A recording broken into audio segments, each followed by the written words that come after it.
बहू। रंजना कभी ब्रश नहीं करती थी। उसे कितनी बार उसके माँ बाप ने डांटा, लेकिन उसका कोई असर उस पर होता ही नहीं था, जिस कारण से उसके दांत पीले पीले हो जाते हैं। शादी के बाद। अरे बहू, वैसे तो तुझ में कोई कमी नहीं है, पर तेरे दांत इतने पीले कैसे हैं बेटा? कैसे मतलब? कोई सर्जरी थोड़ी ना कराइए। वो तो क्या नाम, मैं ब्रश नहीं करती थी तो पीले हो गए। अब क्या करूं? आप कहे तो लाल करवा लूं या फिर काले? यार ये क्या है, क्यों माँ से लड़ रही हो? लड़ रही हूँ? अरे मैं लड़ रही हूँ या ये बोल रही है कि दांत पीले हैं, पीले। अरे तपस्या थोड़ी ना की है इन्हें पीले करने के लिए।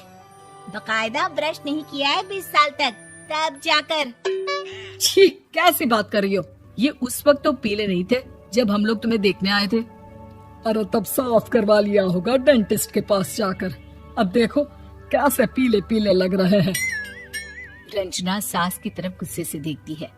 फिर शुरू हो गई पीले पीले पीले। अरे पीले तो तब भी थे जब मेरे हाथ का रसगुल्ला उड़ा उड़ा कर खा रही थी और बोल रही थी, लड़की नहीं गुणों का खजाना दे रहे भाई साहब आप। खैर, अब वो लोग करते भी तो क्या करते, पीले दांत वाली बहू पल्ले पड़ी थी तो झेलना तो था ही। एक दिन कीर्तन में रंजना गाना गा रही थी। अरे कमला बहन, माँ का द्वार है, यहाँ तो सब शुद्ध होकर आते हैं, फिर अपनी बहू को ब्रश भी नहीं करवाती तुम। दूर से पीले पीले दांत भक्ति में बाधा उत्पन्न कर रहे हैं। अरे कोई 2 साल के बच्चे थोड़ी ना लेकर आई हूँ मैं बहू बनाकर। अच्छी खासी लड़की है, अरे कैसे करवाऊं ब्रश? ये तो उसे खुद करना चाहिए ना। अब माँ बाप तो इसके जैसे तैसे निपटा दिए, ये नहीं सोचा कि सास कैसे संभालेगी। सास बहू को लेकर घर आ जाती है, लेकिन सोच लेती है कि अब इसे लेकर कहीं नहीं जाएगी। अगले रोज बहू कहती है, अरे क्या हो गया, मंदिर नहीं जाना क्या? कीर्तन का वक्त हो रहा है। मेरी मधुर वाणी से कान्हा जी जागते हैं और सोते हैं। आप तो जानती है ना उनकी भक्ति में कितना मन लगता है मेरा। वो क्या है ना, तबीयत ठीक नहीं लग रही है मेरी, आराम करूंगी मैं। तबीयत ठीक नहीं लग रही? अभी तो मिथुन के गाने पर नाच रही थी आप, और अब बोल रही है कि तबीयत ठीक नहीं लग रही। अरे भक्ति में मन लगा लो सासू माँ, ऊपर जाना है, क्या मुंह दिखाओगी आप? हाँ? सास को बहू की बात पर गुस्सा आ जाता है। मैं क्या मुंह दिखाऊंगी, इसकी चिंता तो ना कर, समझी? अपने मुंह की चिंता कर, जो ये पीले पीले दांत लेकर हर जगह पहुंच जाती है। पता है लोग कितना मजाक बनाते हैं। ना जी ना, मैं नहीं जाना कहीं तेरे साथ। तो ये बात है। कोई ना, मत जाओ, मैं अपने कमरे में ही बैठकर भक्ति कर लूंगी। ऊपर वाला दांत थोड़ी ना देखता है, मन देखता है, भावना देखता है। और अरे बस बस, तू सब कुछ दिखा, बस ये सफेद चमकदार दांत ना दिखाना किसी को, है? जा यहाँ से। बहू को सास की बात का कोई फर्क नहीं पड़ता, वो तो जैसी थी वैसी ही रह जाती है। सुबह नहाकर किचन में खाना बनाना, फिर खाना खाना, कीर्तन भजन करना और सो जाना। एक दिन, माँ जी मैं सहेली के घर जा रही हूँ, शाम को लेट आऊंगी। हाँ हाँ तो जाना, मैंने कौन सा तेरी आरती करनी है घर पर बैठकर। रंजना सहेली के घर जाती है, जहाँ वो पार्टी में जाने की तैयारी कर रही होती है। अरे शिखा, कहाँ जाने की तैयारी कर रही है? मैं गलत वक्त पर आ गई क्या? अरे नहीं यार, उल्टा सही वक्त पर आ गया। मैंने ये साड़ी और ज्वेलरी निकाली है यार, शाम को इनके ऑफिस की एक पार्टी में जाना है। बताना कैसा लग रहा है ये सब? नहीं यार, इस ड्रेस के साथ तो वो वाली ज्वेलरी अच्छी लगेगी।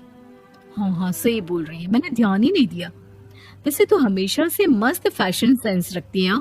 तो बड़ा जाती होगी ना पति के साथ पार्टी में।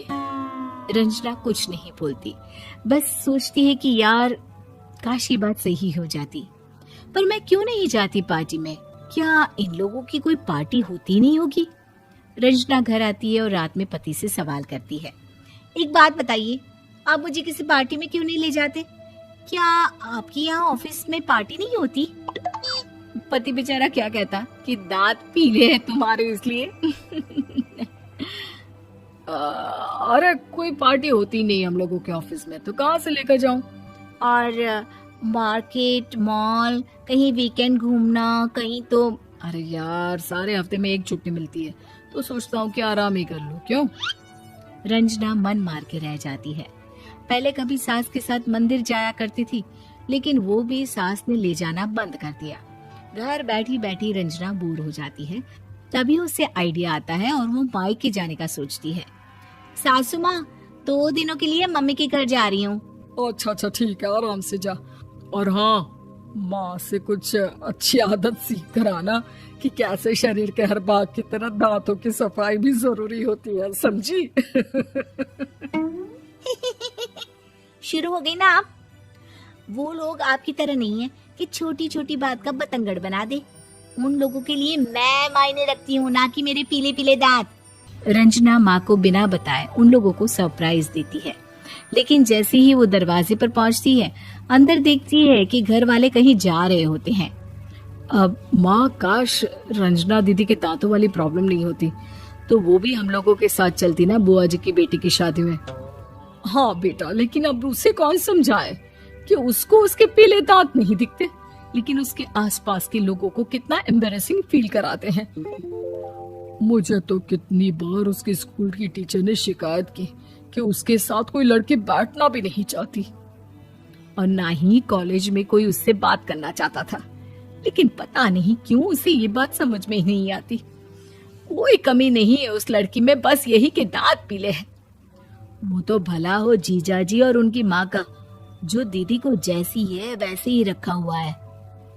रंजना को अपने घर वालों की बात सुनकर बहुत दुख होता है। वो सोचती है कि वो क्या करे, लेकिन फिर वो सीधा डेंटिस्ट के पास जाती है, अपने दांत चमकाती है और कसम खाती है कि वो रोज ब्रश करेगी। अरे क्या हो गया? तुम तो 2 दिनों के लिए गई थी ना, पर कोई ना, अच्छा है, चलो आ गई तो। रंजना सास के सामने आकर खड़ी हो जाती है और पूरी स्माइल करती है, उसके चमकदार दांतों को दिखाती हुई। हैं? चले मंदिर? माँ, मुझे माफ